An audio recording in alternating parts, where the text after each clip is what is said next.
यदि परमात्मा का कार्य करते हुए बंधन में पड़े तो कोई कष्ट नहीं। कल मैं वीर सावरकर जी की क्रांतिकारी चिट्ठियां पढ़ रहा था मध्याह्न में। उन्होंने अपनी भाभी और अपनी पत्नी को पत्र लिखा।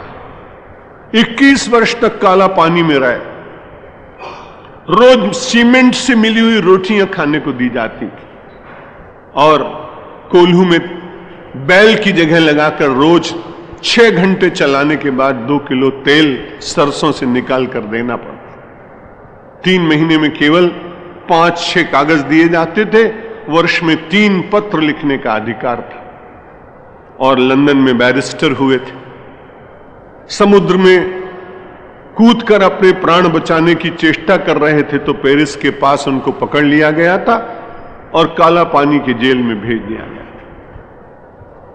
उन्होंने लिखा अपने परिवार के लोगों को कि तुम चिंता मत करना, मैं यहां बहुत कष्ट में दैहिक दृष्टि से हूं लेकिन मुझे बहुत आनंद आता है। और उनके बड़े भाई को भी काला पानी हुआ और छोटे भाई को भी काला पानी। गणेश सावरकर, नारायण सावरकर और दामोदर सावरकर। उन्होंने बड़ा अच्छा पत्र लिखा अपनी भाभी को कि तू दुखी मत होना भाभी, हिंदुस्तान एक बहुत बड़ा सरोवर और उस सरोवर में बहुत सारे फूल खिले हुए हैं और इस भारत माता की कितनी करुणा जागी है कि उन्होंने अपने परिवार के 3 फूलों को चुना है अपनी पूजा के लिए और मुझे काले पानी के जेल में रखा है। मैं बड़ा प्रसन्न हूं।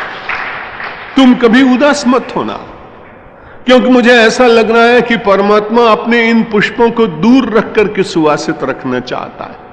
कुछ फूल ऐसे होते हैं जो परमात्मा के चरणों के निकट होते हैं, कुछ फूल ऐसे होते हैं जो पहुंच नहीं पाते, अपनी डाली पर हिल हिल कर अपने आराध्य को अपने प्रणाम समर्पित करने का प्रयत्न करते हैं। मेरी भाभी, तुम ऐसा विचार करना कि हम दूर खिले हुए तीनों भाई भारत माता बगिया के फूल हैं और यहीं से झुक झुक करके भारत की भूमि को प्रणाम कर रहे हैं। ऐसे लोगों के उस तप के कारण तो अपने इस देश को स्वतंत्रता मिली।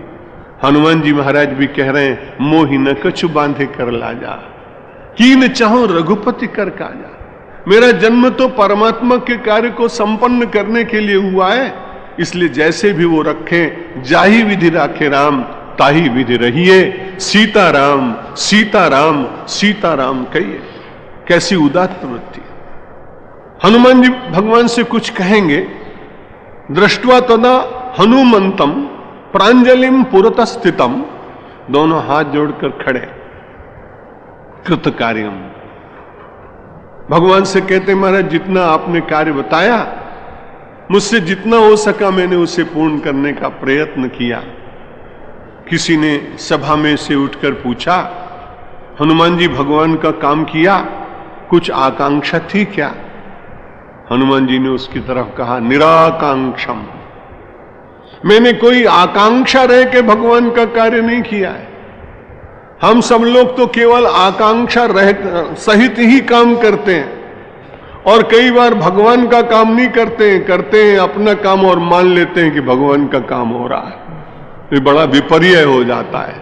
इसलिए इस विपर्य से, इन आध्यात्मिक चिंतनों से अपने को बचाने की चेष्टा करनी चाहिए।